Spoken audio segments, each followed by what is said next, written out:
Greetings YouTube and welcome to the Blue Corner into some more Cardfight Vanguard OCG tournament results.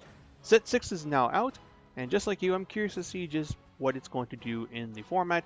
Will Shallow Paladin be able to come in and slay the beast that is Bermuda Triangle and completely yeet it out at tier 1, or are we going to still see them be one of the top decks even regardless of what's coming in?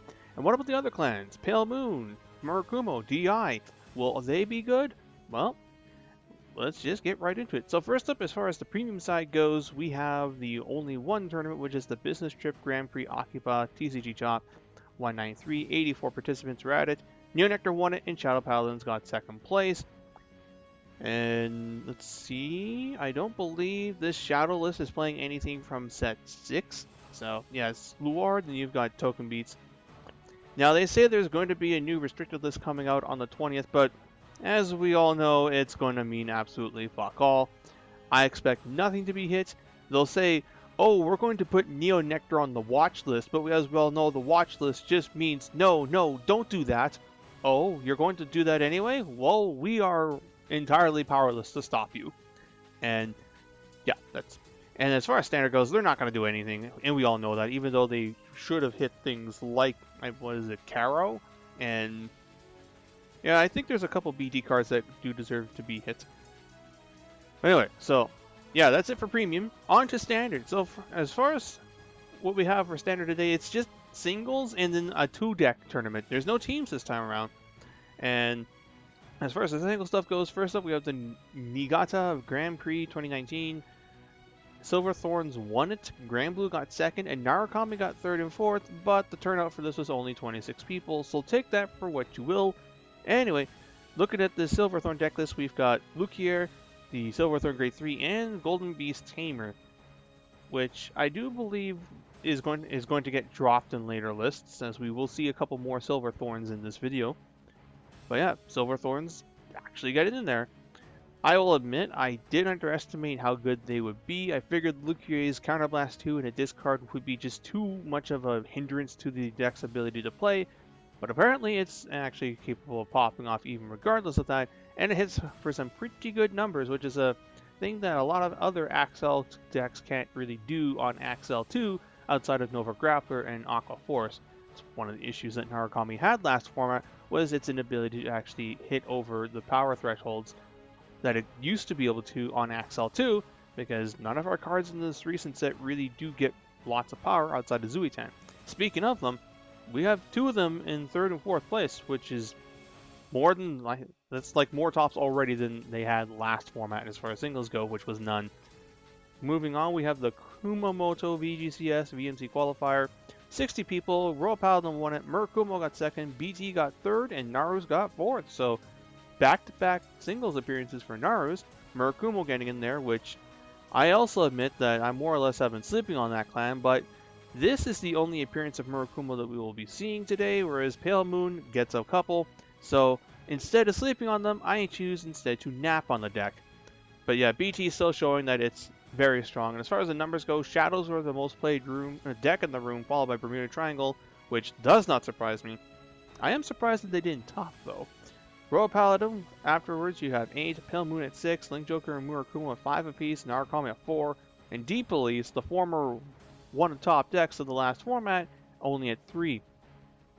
I did expect a lot of DB players to move over to Shadows, and I think that actually does have a hand in why Naru's are suddenly topping again, is less people playing the worst matchup, and I think Shadows might actually be a favorable matchup to the deck, as Binding Blaster Darks Off kind of hurts the playability of Mordred Phantom.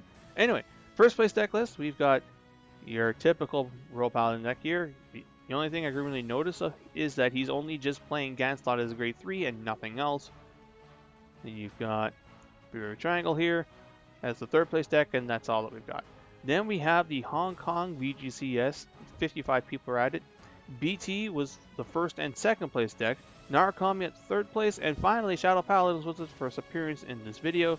And as far as the numbers go, Shadows were the most played deck in the room, followed by Pale Moon, then BT, then Link Joker, Dimension Police, and Narukami at 5 apiece.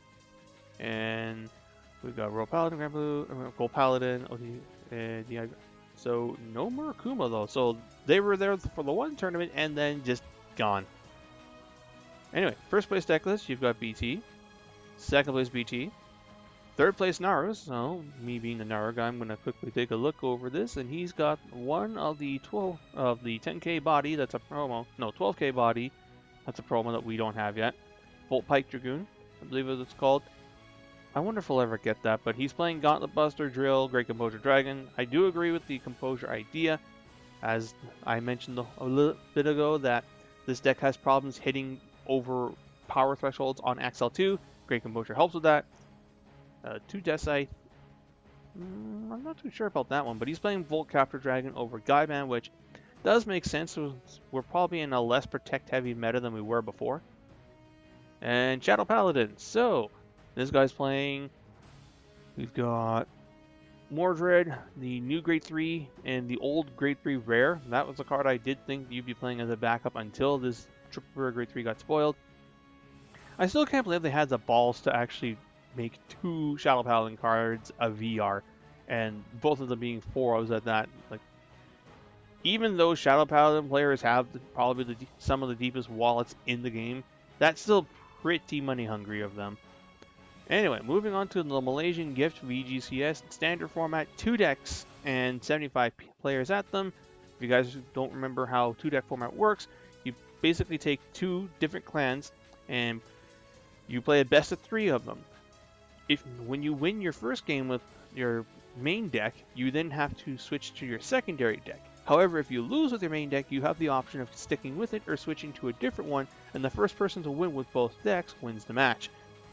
It's a different type of best of 3, but it's better than playing best of 1 in my opinion. Anyway, so it was won by BTDI, Pale Moon and Dimension Police got 2nd place, Shadow Paladin and BT got 3rd place, and Narukami and DI got 4th. And as far as the numbers go, BT was the most played deck in the room, followed by Naru's, Kagura, Royal Paladin, Shadow Paladin, Murakumo. So there's Murakumo again. Pale Moon at 11th, so pretty high numbers for the 1, 2, 3, 4, 5, 6, 7 for the 7 decks. And let's take a look at these. So first place DI. This seems reasonably solid.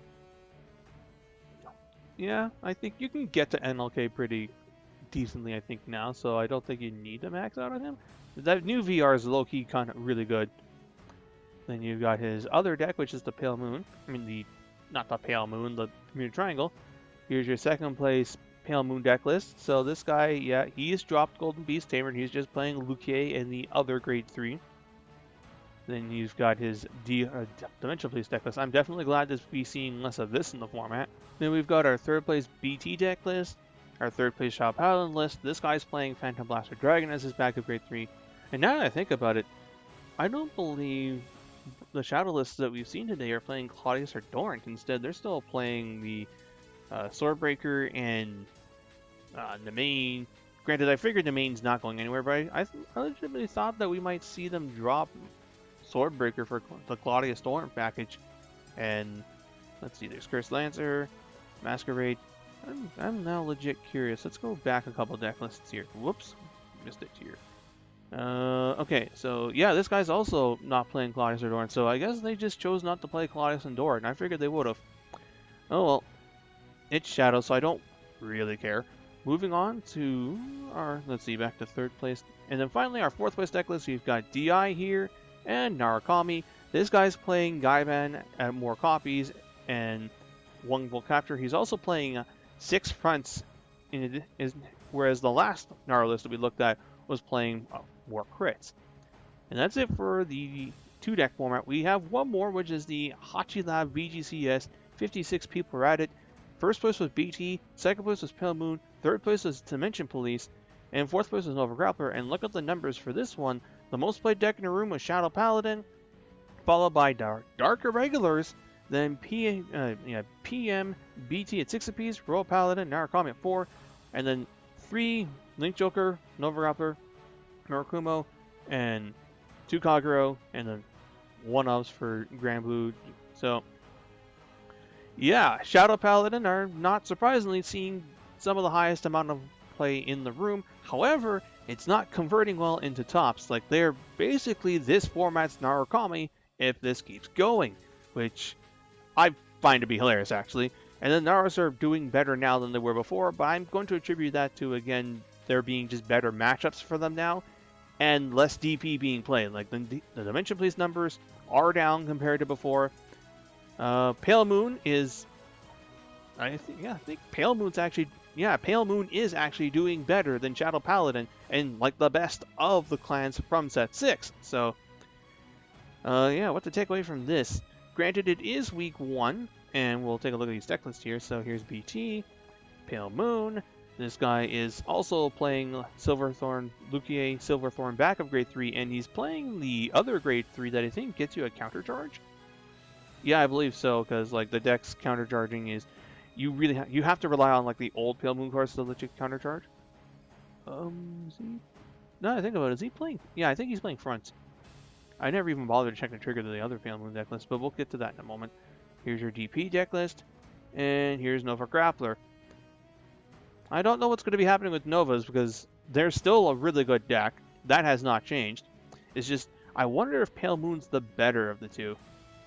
Let's just go find this other Pale Moon deck list. I think he's playing 6 fronts and 6 draws, which makes sense. Lucier's discard is kind of a issue. But yeah, so after getting the Hachi results in, I was going to wrap up the video there, but it turns out, actually, some new stuff's come in. So, let's take a look. First things first, the Kumamoto VGCS qualifier got updated to show the 2nd and 4th place deck lists. So, let's take a look at this again. So we've seen this Royal Paladin deck list. Here's Murakumo. It's playing Hyuga, Shiryuki, Hayaki, and I don't know what the other card is. No Weasels in here, however. Like, I didn't expect the Weasel deck to be played, really. I figured, if anything, it was just going to be Hyuga, Shiryuki, and just other good stuff. We've seen this BG deck list before, and Narukami, we're seeing... Let's see. So this guy's playing Gauntlet, Drill, and Thunderbreak Dragon, along with Rai Rai. And he's playing fronts as his triggers. Okay. I will probably give that build a shot at some point. Then, the other thing of note is that we actually do have a team tournament. The Second Blade VGCS standard format, 34 teams. It was won by Pale Moon Nubatama BT. Second place was Pale Moon BT Shadow Paladin. Third place was OTT BT Murakumo. Fourth place was OTT Royal Paladin and Shadow Paladin. And as far as the numbers go, Shadows and DP were the most played, followed by a large number of Pale Moon. This doesn't surprise me though. The Pale Moon tops in standard, that did surprise me initially. In teams though, I figured there'd be a lot of them, especially given that OTTs tends to see more play in teams, and I imagine Pale Moon just thrashes that deck something fierce. Because, well, yeah, Lukier spits on the board, and they're pretty high powered. And what else can I really say out here? Nubatama making an appearance, and Murakumo in here as well. Although the Murakumo list is not public at this time, the user wanted it to be kept hidden, so we don't know what it looks like. I imagine it's Hyuga, Shiryuki, and just good stuff. So let's take a look at these things. First place deck list, we've got Lukier and Golden Beast Tamer. Okay. And is that another triple rare? But that's a grade 2. I don't believe any of the other like triple rares from set 2 and set 4 are in here though. So really, this doesn't seem like it would be that taxing of a deck to build. It's just really the cost of Golden Beast Tamer, a 2 of Lukier, who will admittedly probably be the most expensive VR in the set. Well, no. What am I smoking? Shadow Paladins are in the set. Of course, Mordor is going to be the most expensive VR in the set, but Lukier will be the second most expensive. And then just picking up perfect guards because your other foils are in this set. So I imagine, yeah, it's just a matter of picking up some of the older commons. Like this is using the grade 2 that counter charges, and what other like older cards in here? Like I can't really tell from this angle, but I'm sure Pale Moon aficionados will be able to tell me down below what these cards are. Then we have oh, I get it. They're all 3 of them have their decks arranged in this symbol, which in Japan is a different thing from what we know of. I forget what the actual name is called. I've heard of it before, but yeah. Anyway, here's your Nubatama deck list, and here's your Bermuda Triangle deck list. Moving on to team number 2, we've got Pale Moon once again, and this one is not playing Golden Beast Tamer, if I'm looking at this correctly. Bermuda Triangle and Shadow Paladins. Then for team number 3, we've got Oracle Think Tank and Bermuda Triangle. And then lastly, we've got Oracle Think Tank, Royal Paladin, featuring, I don't believe this guy's playing Exculpate. No, doesn't look like it. Huh, so it's just 4 Gant slot. Okay. So we've gone full on Gear Chronicle here. And Shadow Paladin. And the Shadow lists, let's see, I don't believe these guys are playing Claudius or Dorant either, so I guess they're just not being played over what's already out there. And that's it. So set 6 is in, and it's doing things. Granted, it hasn't done enough to completely knock a Bermuda Triangle out of top cut contention, and I just feel like that deck is going to be around until the end of V-Series at this rate. But as far as the new stuff coming in, Pale Moon is by far doing the best of the bunch. And then you've got Shadow Paladin doing okay, and then you've got Murakumo doing things, and then DI, it had a couple appearances in singles in teams, but otherwise, DI is doing about as well as expected. Nars are up, but we have better matchups in the field. And what else can I really say? The format's still pretty young. It's wide open. I think the gap between tier 1 and tier 2 is not massive. Like, if anything, you might see there's just a whole bunch of tier 1.5-ish decks, although tier 1.5 is of course a myth, but like instead of there being like older formats where it's like you had BT and Kagro and everyone else just had to sit there and like it, it's now BT and what was it before? Well, it was BT in Dimension Police before, but based on this past weekend, not so much anymore. It's like, I almost want to say it's like BT, Pale Moon, and a whole bunch of other stuff. And then you've got Tier 2, which has like Golds and Grand Blue and OTT, and basically what was doing okay last format. And that's pretty much all I want to say about that. So comment down below on what your thoughts are on this first week of Set 6 format. And until next time, this is Boostar899, jacking out.